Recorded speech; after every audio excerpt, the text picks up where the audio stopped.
नमस्कार दोस्तों, जब से जापान ने अनाउंस किया कि भारत को हम G7 में और D10 में शामिल नहीं होने देंगे, तभी से पूरी दुनिया में हड़कंप मचा हुआ है। अमेरिका से लेकर ब्रिटेन से लेकर फ्रांस, भारत तक भी यकीन नहीं हो रहा है कि आखिर मेरा सच्चा मित्र जापान ये क्या कर रहा है। दोस्तों, जापान के नया प्रधानमंत्री सुगा का साफ कहना है कि भारत को न तो हम D10 में न G7 में शामिल होने देंगे, और इसीलिए पूरी दुनिया चकित रह गया है। इतना ही नहीं, भारत के तमाम बुद्धिजीवी और थिंक टैंक टीवी पे आके बोल रहा है कि देखो अब ये क्या हो गया, जापान का रिश्ता भारत से खराब हो गया, जापान अब आंख दिखा रहा है। दोस्तों, तरह तरह की बातें कह रहा है, तो बताऊंगा मैं आप लोग को आखिरकार ऐसा क्यों चाहता है जापान, सच्चाई क्या है, और जो हमारा मित्र जापान है वो भारत से इतना एक तरह से दूरियां क्यों बनाना चाहता है, और G7 में और D10 में आने से क्यों मना कर रहा है। दोस्तों, आप लोग पूरा खबर देखिए और समझिए, आपको सब कुछ साफ साफ बताऊंगा, क्योंकि बहुत सारे लोग इस पे भ्रम फैला रहा है, सच्चाई कोई नहीं बता रहा है, और यहाँ तक कि भारत और जापान का रिश्ता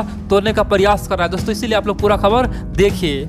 आप लोग जानते हैं, हाल ही में ब्रिटेन, अमेरिका, फ्रांस सबने कहा है कि हम अब G7 का एक्सपेंशन करेंगे, G7 को बढ़ाएंगे, इसमें अपने प्यारा मित्र भारत को लाएंगे, ऑस्ट्रेलिया को लाएंगे और साउथ कोरिया को लाएंगे, यानी कि इन 3 देश को बढ़ा के G7 को बढ़ाकर G10 कर देंगे, यानी कि G10 हो जाएगा, और हम लोग मिल के आने वाले समय में पूरे दुनिया पे राज करेंगे। दोस्तों, अमेरिका ने ओपनली कई बार कहा है कि हम चाहते हैं कि G7 का विस्तार हो, उसमें भारत भी आए और ऑस्ट्रेलिया भी आए और साउथ कोरिया भी आए।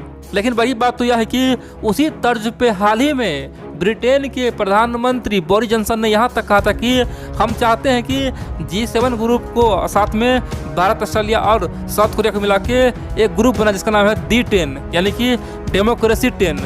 डेमोक्रेसी 10 में ये तमाम देश होगा, यानी कि G7 का तमाम देश और भारत, ऑस्ट्रेलिया और साउथ कोरिया, और हम लोग मिल के चीन को बहिष्कार करेंगे, चीन का जो 5G है हुआवे उसे रोकेंगे, पूरे दुनिया में फैलने से ख़त्म करेंगे, क्योंकि चीन खतरनाक बन गया है, कम्युनिस्ट पार्टी खतरनाक बन गया है, उसे सबक सिखाने का टाइम आ चुका है, और इसीलिए D10 ग्रुप बनाएंगे। दोस्तों, ऐसा प्रस्ताव खासतौर पे ब्रिटेन ने दिया था, और इसीलिए अमेरिका का बयान सुन के, ब्रिटेन का बयान सुन के, फ्रांस का बयान सुन के जापान का दिमाग घूम गया, और जापान ने ओपनली कह दिया कि हम ना तो G7 को बढ़ाने देंगे और न ही D10 ग्रुप बनाएंगे, हमें उसमें कोई भी इंटरेस्ट नहीं है, हम ना चाहते हैं कि यहाँ पे साउथ कोरिया आए, भारत आए, ऑस्ट्रेलिया आए, कोई ना आए, हमें क्या फ़ायदा है। दोस्तों, जापान ने यहाँ तक कह के पूरी दुनिया को चौंका दिया है। इतना ही नहीं, हाल ही में आप जानते हैं ब्रिटेन की ओर से एक ऑफर आया। ब्रिटेन के प्रधानमंत्री ओपनली कहा कि हमारे यहाँ 2021 में G7 का समिट होने वाला है, यहाँ पे समारोह होने वाला है, उसमें हम भारत को इनवाइट कर रहे हैं, ऑस्ट्रेलिया को इनवाइट कर रहे हैं और साउथ कोरिया को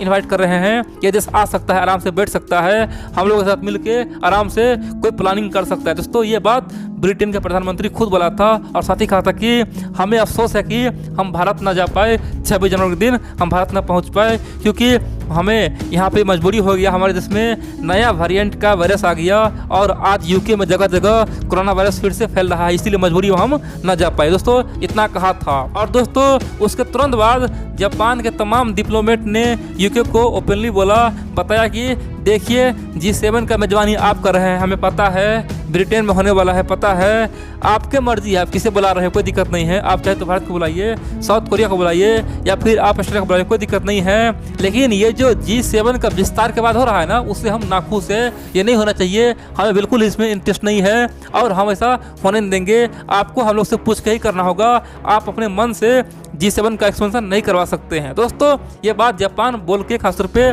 ब्रिटेन को समझा दिया कि आप केवल सबको बुलाइए, कोई दिक्कत नहीं है, गेस्ट के रूप में बुला सकते हैं, लेकिन G7 के बारे में आप लोग एक्सपेंशन का चर्चा तक नहीं करिएगा। दोस्तों, ये बात जापान ने कह के पूरे ब्रिटेन से लेकर अमेरिका को हिला दिया, किसी को ये नहीं हुआ कि आखिरकार ये जापान कह रहा है। आप पूछेंगे, आखिरकार जापान ऐसा क्यों चाहता है, क्या कारण है जो अपने सच्चा मित्र भारत का साथ छोड़ना चाहता है और G7 से उसे दूर करना चाहता है। सिंपल सी बात दोस्तों, आप जानते हैं जो हाल पहले ट्रम्प का था, ट्रम्प का आत्मा आज बोरिस जॉनसन में घुस गया। बोरिस जॉनसन आज एंटी चाइना हो चुका है, हर मुद्दे पर चाइना के खिलाफ बयान देता है। इतना ही नहीं, हाल ही में कहा था कि चाइना का हुआवे बैन करेंगे, हाल ही में कहा था कि चाइना में जिस प्रकार से उइगर मुसलमान पर अत्याचार हो रहा है हम नहीं सहेंगे, चाइना का प्रोडक्ट को हम बैकआउट करेंगे, हमें जो मन है वो करेंगे। दोस्तों, बोरिस जॉनसन ने यहाँ तक कहा कि हम आने वाले समय में WHO और चाइना दोनों पे जांच करवाएंगे और पता लगाएंगे कि आखिरकार ये कोरोना वायरस कहाँ से आया। दोस्तों, बोरिस जॉनसन आज बिल्कुल ही ट्रम्प के रास्ते चल पा रहा है,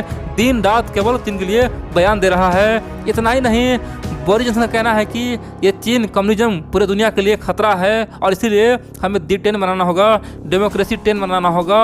और बड़ी बात तो यह है कि बोरिस जॉनसन हाल ही में आप जानते हैं हिंद महासागर यानी कि इंडो पैसिफिक में और साउथ चाइना सी को देखभाल के लिए दोस्तों अपना सबसे बड़ा एयरक्राफ्ट कैरियर को मैदान में उतार दिया था। और आप जानते हैं भारत से मित्रता के लिए, खुश करने के लिए भारत को अपना सबसे खतरनाक शॉर्ट रेंज दोस्तों मिसाइल देने तक का बात कह दिया। इतना ही नहीं, भारत को 5th जनरेशन के लिए इंजन देने का यानी कि एयरक्राफ्ट का इंजन देने का भी फैसला कर लिया। इतना ही नहीं, चीन के अत्याचार से परेशान होकर हांगकांग वासी को बोल दिया था कि आपको हम ब्रिटेन यानी कि यूके में नागरिकता देंगे, आप आइए आपको हम नागरिकता देंगे। चीन का औकात दिखा दिया। चीन वहाँ पे भड़क गया था कि आखिरकार ब्रिटेन यहाँ पे क्या कर रहा है।